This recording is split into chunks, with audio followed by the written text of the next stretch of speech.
শুনবেন। আল্লাহ নবী বিশ্বনবী সাল্লাল্লাহু আলাইহি ওয়াসাল্লামের নামাজ, আর সেই নামাজ আমরা রাসূল বলেছেন ওয়া মা মালাকাত আইমানুকুম, নামাজ আমার উম্মতেরা নামাজ ছেড়ে দিও না। আসসালাত আসসালাত ওয়া মা মালাকাত আইমানুকুম, হে উম্মতেরা আমার নামাজ ছেড়ে দিও না। উম্মতেরা কি করো না? নামাজ ছেড়ো না, নামাজ পড়ার কথা বলেছেন রাসূল। তো সুতরাং দেখেন, আমল আমরা কম করি, বেশ করি, যাই করি, কারো আমল বেশি, কারো আমল কম, কিন্তু নষ্ট করতে কেউ চাই।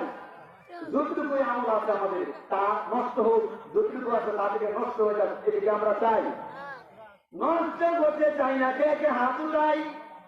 আল্লাহ আমাদেরকে কবুল করেন, সকলে করেন আমিন। আল্লাহ কবুল করেন আমিন। আর আল্লাহ রাব্বুল আলামিন বিশ্বনবীর মাধ্যমে এই শেষ জাকাতের মাধ্যমে আমি আপনাদের সামনে আমার সংক্ষিপ্ত আলোচনা শেষ করতেছি।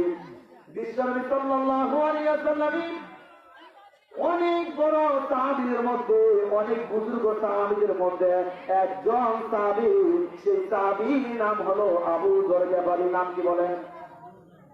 আলোচনা শুনবেন, রেকর্ড করবেন, দাস্তিবেন করবেন, আমার কথাগুলো ঠিক আছে কিনা।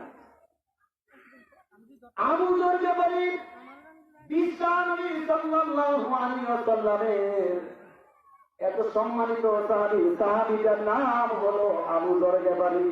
আমি কিন্তু এই আলোচনাটা করার আগে কিন্তু বলেছি, আমল তাজা করতে চাই না, নষ্ট করতে চাই, সবার মধ্যে তাজা করতে চাই। এই তাজা করার জন্য এই মেসেজটা, এই হাদিসটা, যারা তাজা করতে চায় তাদের জন্য এই হাদিসটা দরকার, আমল করা দরকার। এই জন্য আমরা সবাই আমল করবো এই হাদিসের উপর। বিশ্বনবী সাল্লাল্লাহু আলাইহি ওয়াসাল্লামের কাছে আবু যর গিফারী এত ইজ্জত ও সম্মান ওয়ালা ছিলেন। এই মেসেজটা ইসলাম আবু যর গিফারী রাসূলুল্লাহ সাল্লাল্লাহু আলাইহি ওয়াসাল্লামের কাছে ছিল।